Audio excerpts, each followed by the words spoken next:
Bismillahirrahmanirrahim. Assalamualaikum doktor. Macam ni, saya kerja shift malam. Saya balik lewat lah. Jadi saya nak tanya pada doktor, waktu bilakah yang afdal untuk saya bersahur? Dia ada isu orang bekerja malam ni, ada dua isu.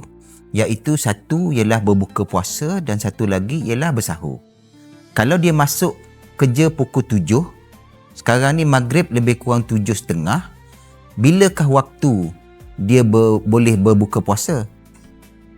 Bolehkah dia melewatkan berbuka puasa? Dan kemudian dia balik pukul 6, bilakah waktu dia paling sesuai untuk bersahur? Baik.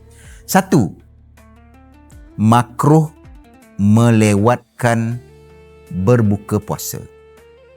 Masuk je waktu berbuka puasa, carilah apa-apa pun walaupun seteguk air untuk berbuka puasa. Apabila sampai sahur, waktu bekerja ni biasanya ada shift untuk ada waktu rehat dan sebagainya.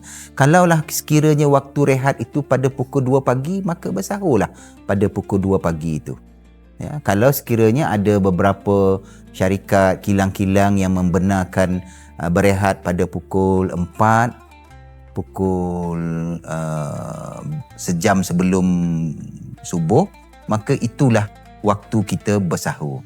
Kita ikutlah peraturan-peraturan yang ditetapkan oleh majikan, tetapi saya fikir banyak juga majikan yang pada hari ini memahami waktu berbuka dan waktu sahur bagi pekerja-pekerja Islam mereka. InsyaAllah waktu bersahur ni tidak ditentukan dan ditetapkan waktunya oleh Islam, tetapi bersahurlah sebelum masuk waktu subuh. Wallahu a'lam.